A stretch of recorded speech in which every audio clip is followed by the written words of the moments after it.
Hello and welcome guys. तो ये चीज़ हमने कल देख ली थी और आज हम देखेंगे एवोल्यूशंस ऑफ वेब एपीआई।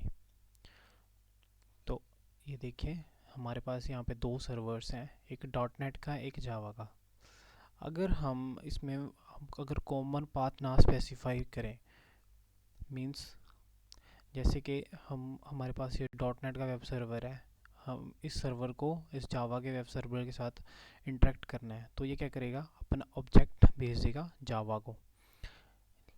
लेकिन ये जावा का जो वेब सर्वर होगा वो इसके जो ऑब्जेक्ट होगा, डॉट नेट का ऑब्जेक्ट होगा, उसको नहीं समझ पाएगा।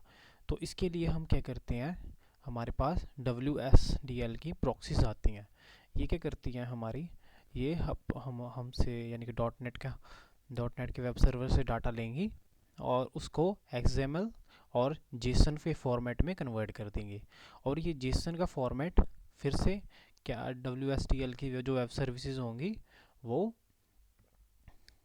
वो उसमें डिक्रिप्ट कर देंगे उसको जावा के सर्वर में।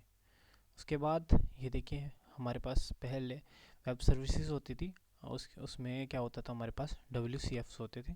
इसमें क्या होते थे, सोप होती थी, रेस्ट होते थे। ये हमारे प्रोटोकॉल्स हैं और हमारे पास मल्टीपल डाटा रिप्रेजेंटेशंस थी हमारे पास।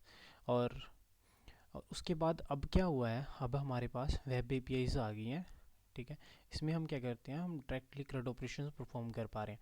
इसमें और इसमें क्या डिफरेंस है, इसमें ये डिफरेंस है, जो हमारे ये सोप और रेस्ट है, इसमें हमें खुद से स्पेसिफाई करना पड़ता था हमें किस प्रोटोकॉल को यूज़ करना है और किस फॉर्मेट में हमें अपने डाटा को रिप्रेजेंट करना है। और इसी चीज़ को ओवरकम किया है इस वेब एपीआई ने। और ये देखिए, जैसे ये डॉट नेट है, ये डॉट नेट से हमने क्या किया, XML और जेसन का फॉर्मेट में डाटा गया। ये रेस्ट की एपीआई क्या करेगी, रेस्ट मतलब रिप्रेजेंटेशन स्टेट, ये क्या करेगा, जिस जेसन का ऑब्जेक्ट लेगा और ये जावा या कोई एंगुलर की एप्लीकेशन हो या कोई पाइथन की एप्लीकेशन हो, उसको ट्रांसफ़र कर देगा पूरी का पूरा ऑब्जेक्ट। अब what is web API. Transitional approach में क्या होता था, सबसे पहले क्या आती थी हमारे पास डाटाबेस। डाटाबेस के बाद आता है हमारे पास डाटाबेस लेयर। उसके बाद हम लिखते थे उसके बिजनेस लॉजिक्स। ठीक है, और बिजनेस लॉजिक्स के बाद हम उसको UI लेयर में हम उसको फ्रंट एंड डिज़ाइन कर देते थे। लेकिन ये सारा हमारा एक पूरे का पूरा हमारा एक MVC एप्लीकेशन तैयार हो जाता था।